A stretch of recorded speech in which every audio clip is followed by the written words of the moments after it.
What's going on, Amazon sellers, and welcome back to the live Q&A and news show built just for you. Today, we'll bring you some news. Can you hear me? Served up with a... Yep, I can hear you. I got no sound from you. I can hear you. I can hear you. I heard the music playing. Interesting. Sorry, guys. Little technical difficulties. Give us just a moment. We'll get it all figured out. But in the meantime, we'll serve you guys up a little bit of news with a side of snark. We'll take your questions about Amazon, Keepa, online arbitrage, retail arbitrage, wholesale, or anything else you'd like to throw at us. I'm Chris Grant, along with my internecious co-host, Chris Rasick. And we'll get started here in just a moment. Chris, you good? Yeah, I'm good. I came back on just in time for the adjective. Lucky me. Oh, perfect. Perfect. I'm going to be completely honest. I am, this book that I got is fantastic. Not all of them are up to my standards. And so, in some cases like today, I am having to, go all the way to the Latin term, which is okay. I don't mind. We need a little culture, especially those of you in Ann Arbor.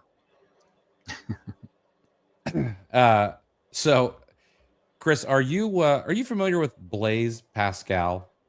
Sure you are. Sounds familiar. I couldn't. I'd have to sneak and Google it to tell you anything about it, though. But it sounds familiar.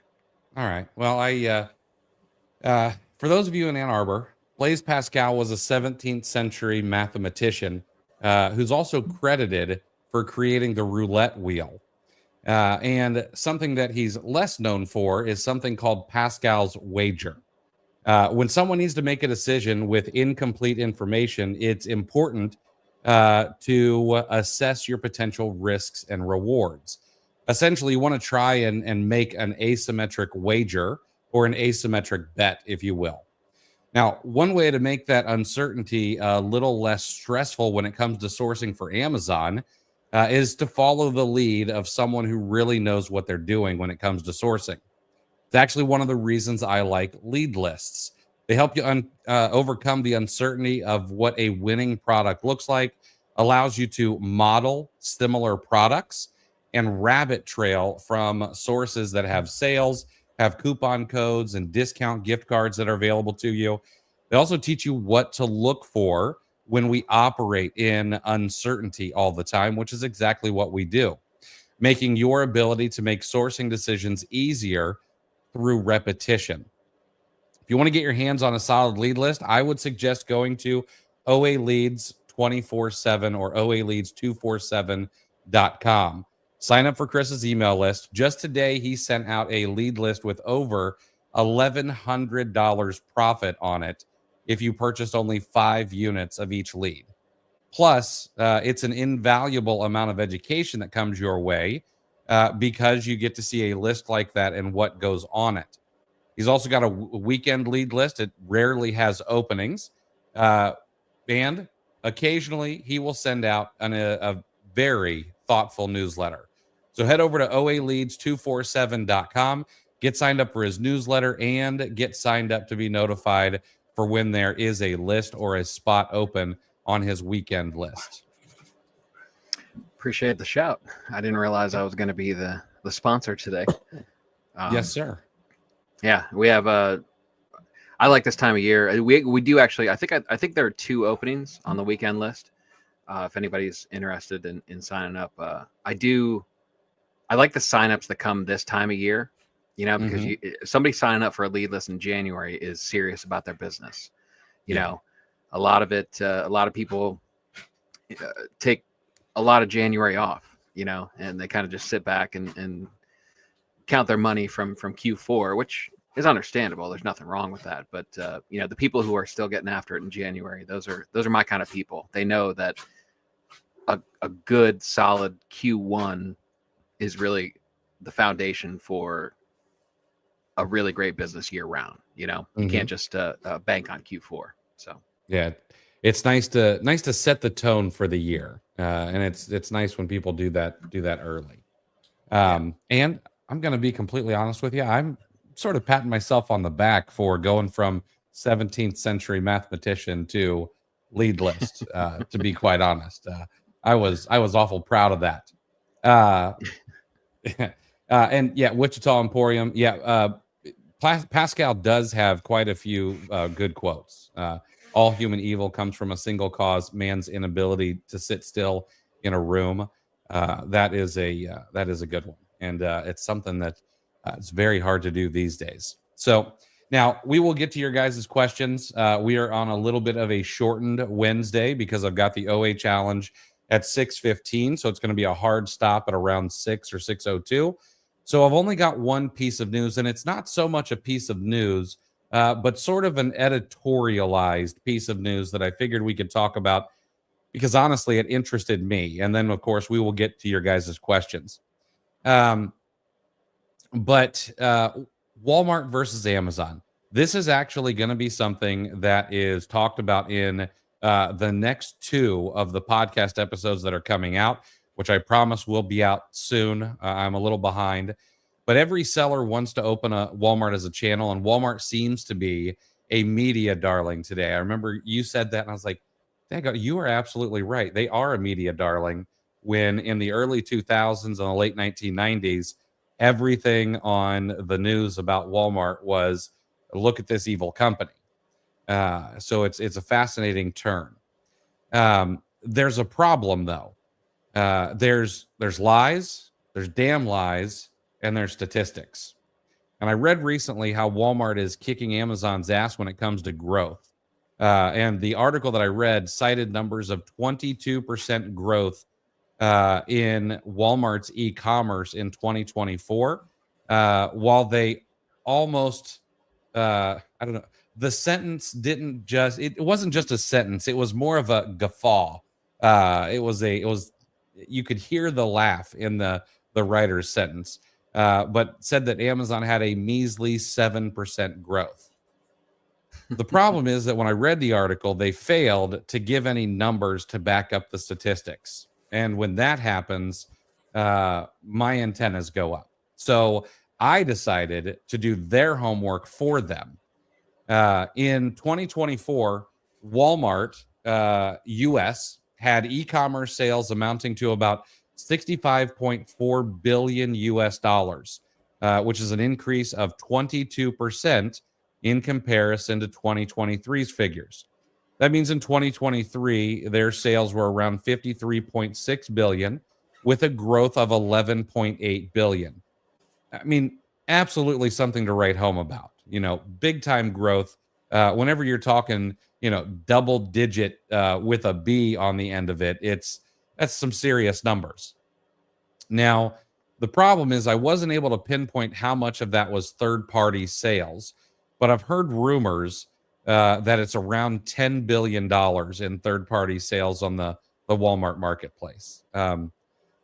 Now, Amazon, on the other hand, they're projected to hit 448.6 billion in annual sales in 2024. That means that 2023 was around 420 billion. I rounded down a little bit so I could say 420 on the air. This is roughly 28.6 billion in sales of growth. All right. More than double the growth of gross merchandise volume of Walmart's 11.8 billion.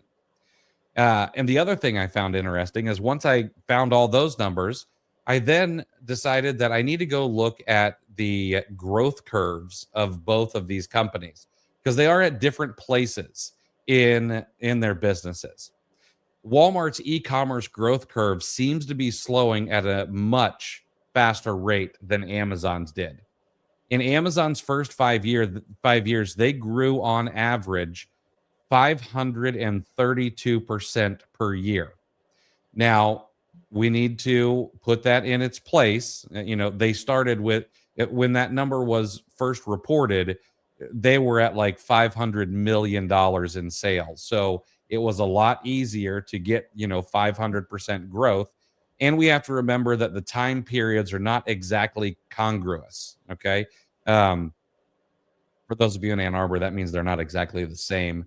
And times have changed. Okay. So buying online is a lot less novel. All right.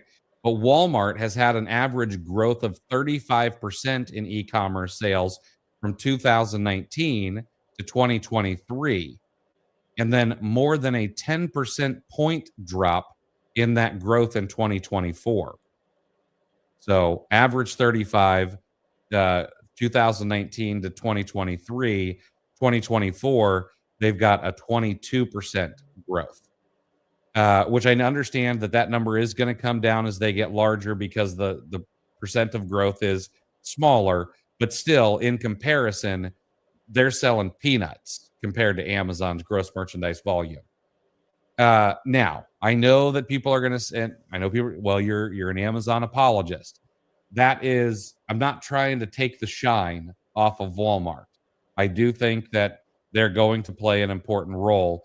I want us to be careful to put the cart before the horse and think that, oh, well, this is our knight in shining armor.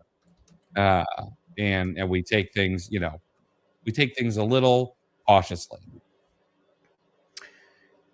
Yeah. You know what? It's tough to get to true apples to apples when you compare this. I mean, Amazon's growth, even if Walmart was matching it exactly on pace, what Amazon did for the time period, like you said, it was a novelty. It was, more tech savvy people willing to do it. People didn't trust that they were going to send their money into the digital ether and actually receive their packages. Now it's commonplace, So Amazon was blazing a trail then, and Walmart is simply coming down a well beaten down path that's completely clear for them.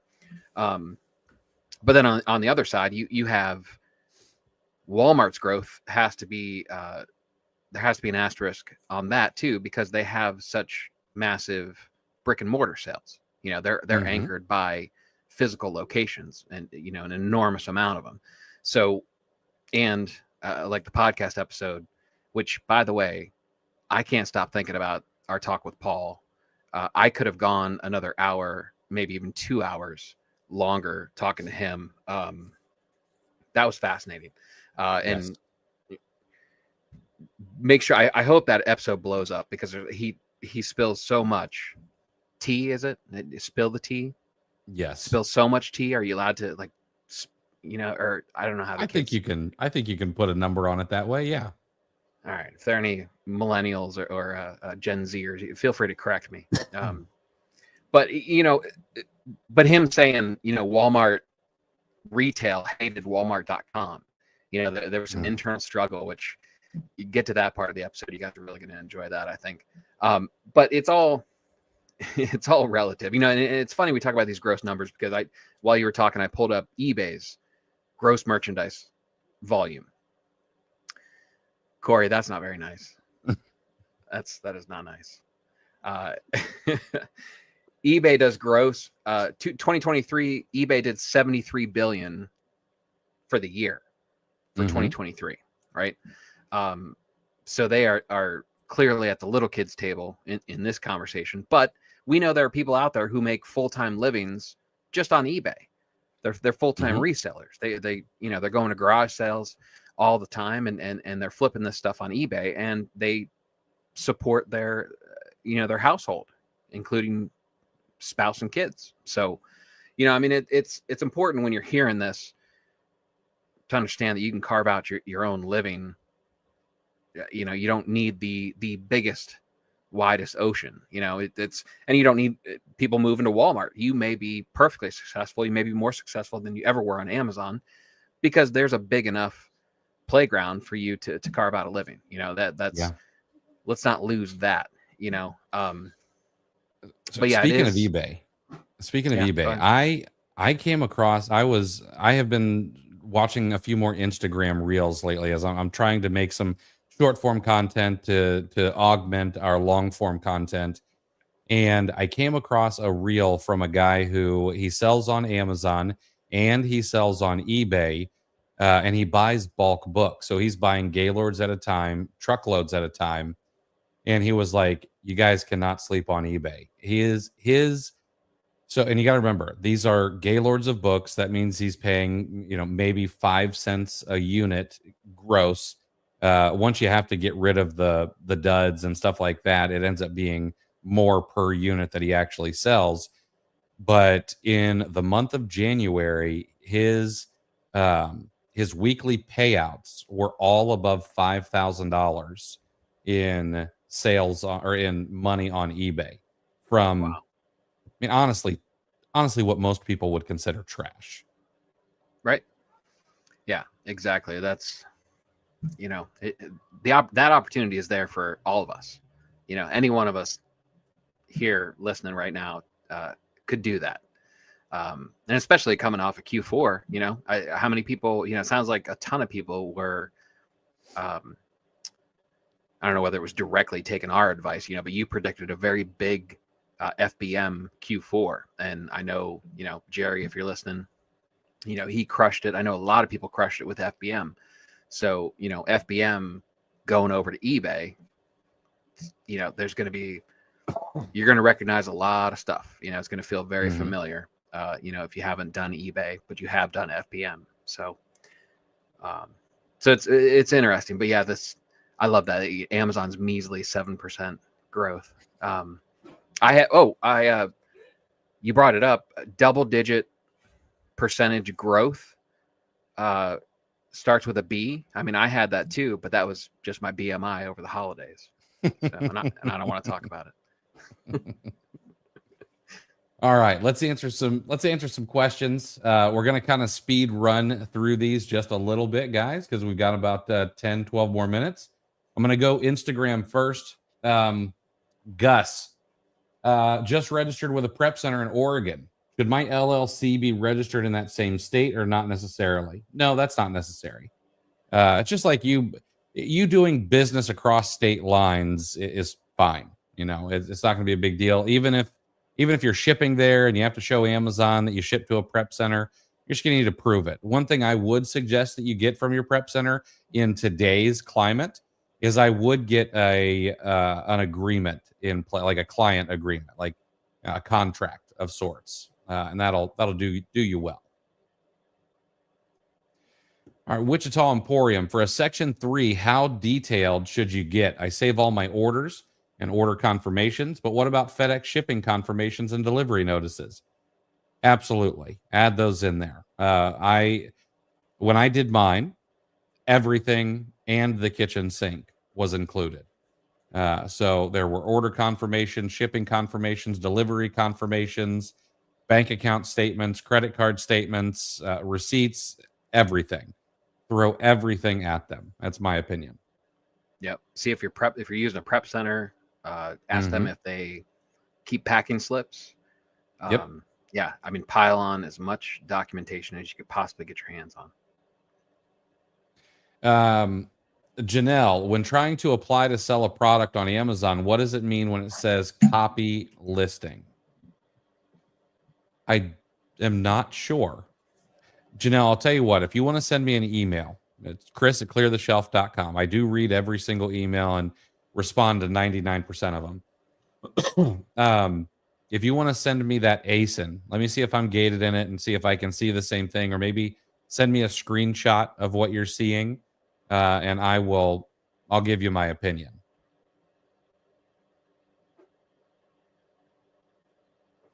See, Corey gives and then he takes away. He's, hey, good afternoon to these kind, genuine people. Except other Ohio natives. All right. And then he goes and calls you a boomer, man. He's sweet and sour. Get those meds refilled, Corey. They can help control that. Jesse, I've been using an OA hunt list, and it's a lot of stores besides Target and Walmart. What sourcing method are you using to find leads from different kinds of stores? Well, I can't speak for Derek, and I don't know what him and his team do. But here's my opinion. My opinion is you should be using a plethora of different ways to source. Straight up manual sourcing and Googling everything. Like, for example, if you find a product at, let's say, Kohl's, all right, and you're like, this is it's a great product, and we'll just we'll say Nike socks. Okay. You find a thing of Nike socks at Kohl's. It's on sale. You got a discount gift card. You got some cash back. You got maybe a sale happening there. It's profitable. You should Google it and see if you can get it somewhere else. Is Dick's matching it or maybe beating it a little bit? What about Shields or trying to think of Al's? I mean, I can think of probably half a dozen stores that are also selling Nike products. What about Foot Locker? What about all these other places? You might as well just take 2 minutes and look and see, can I beat this price or match this price somewhere else? And you do that for a couple of reasons. One, of course, we want to lower our cost of goods sold if at all possible. But number two, what if Kohl's says, hey, you can only buy 3 or 6? Well, what if I want to buy 12? Well, then I need a secondary location to buy from. And a lot of times you can match prices and find new places to source. Yeah. I mean, how many times have we talked about people that are unfamiliar with stores that we're very familiar with, that are just regional? You don't realize, you kind of have your menu of familiarity with retail stores.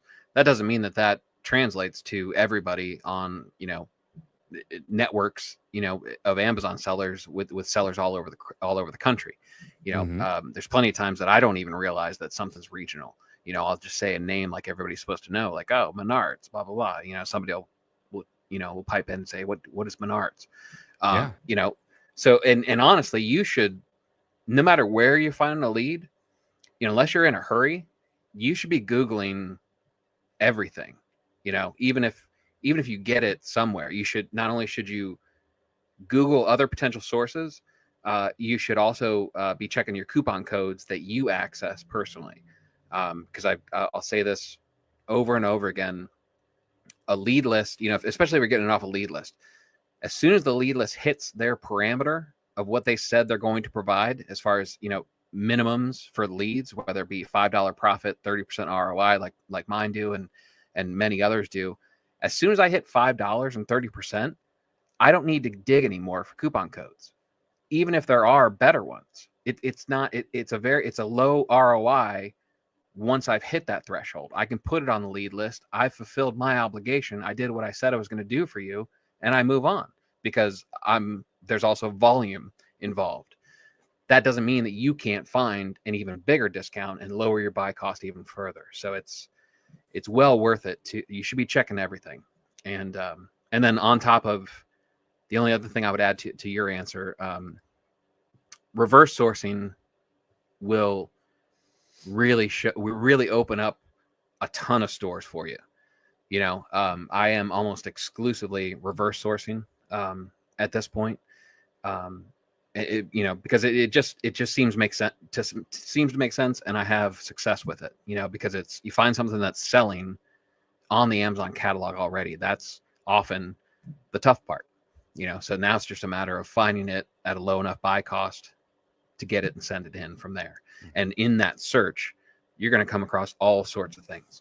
Don't be afraid of page 2 and page 3 of a Google search. Yep. Something interesting this week that happened.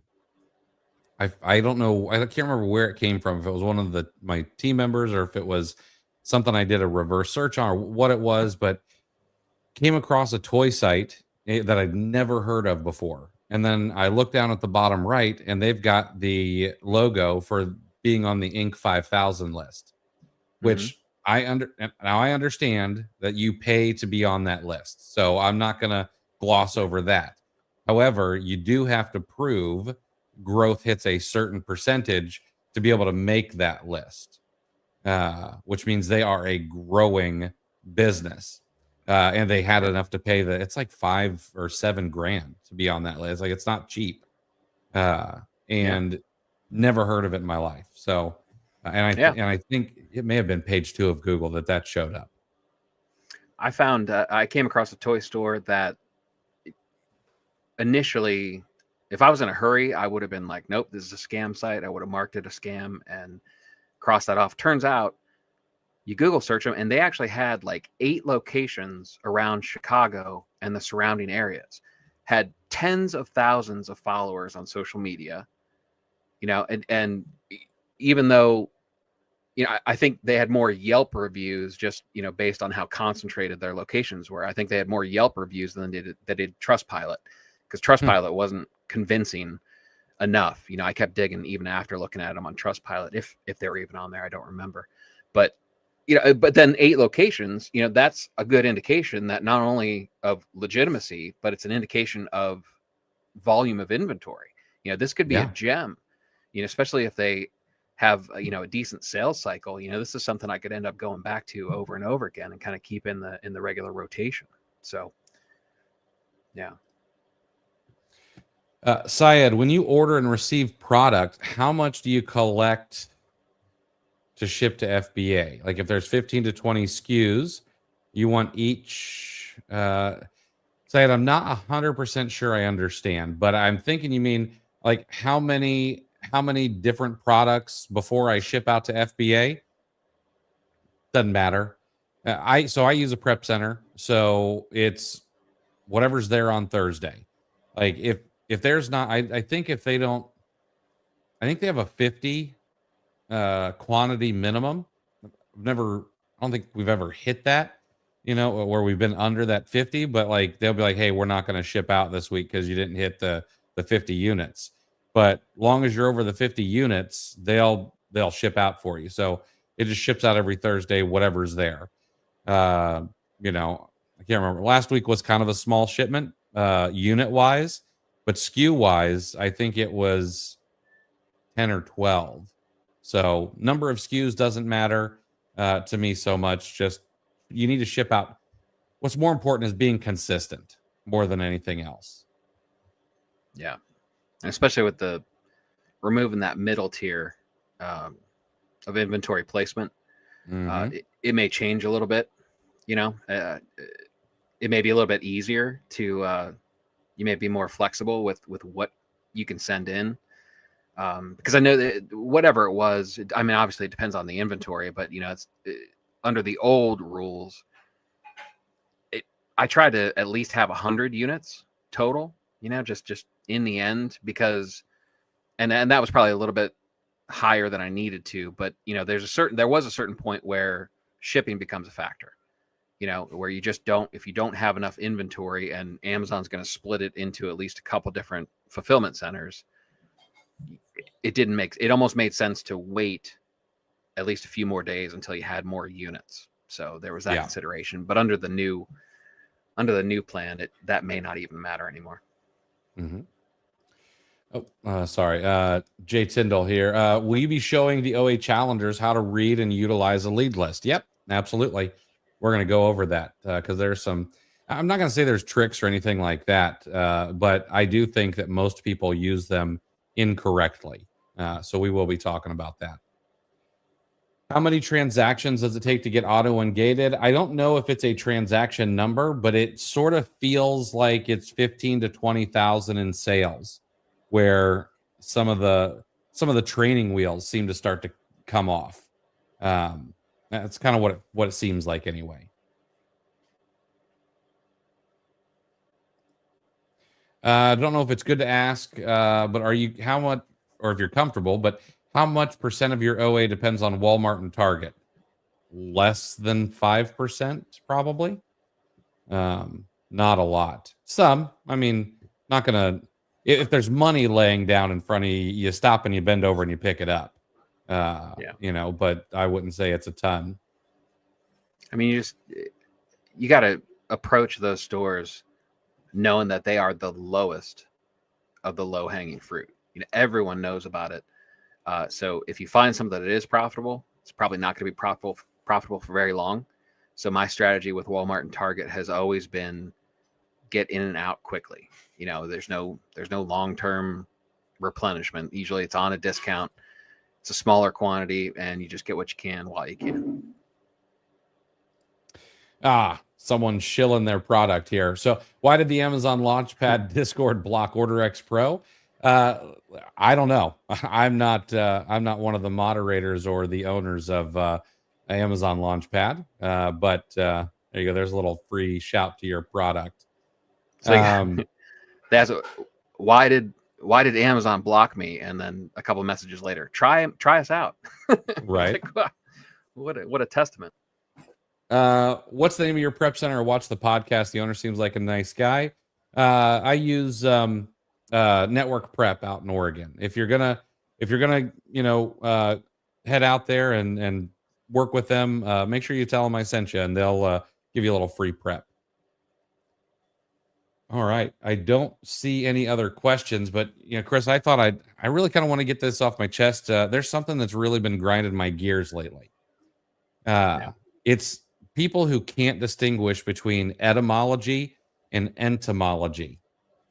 They bug me in ways I can't even put into words. Oh, that's a banger. Yeah. That's a banger. So, all right, guys, we're going to call it there. It's a little after 6. I'll be back tomorrow at 5:30 to do this again. Chris and I will be back next Wednesday at our new time of 5:30, and we'll be doing this every week. Next week will be a short show again, but the week after we'll be back to doing this for about an hour. Thanks so much for tuning in, guys. Yeah. Keepa day 2, right? Yes. That's where you're jumping over to. Challenge. Yep. I tell you, this is was definitely one of my top 14 days of the OA challenge, but this one's way up there. Wichita, come on, no, don't groan.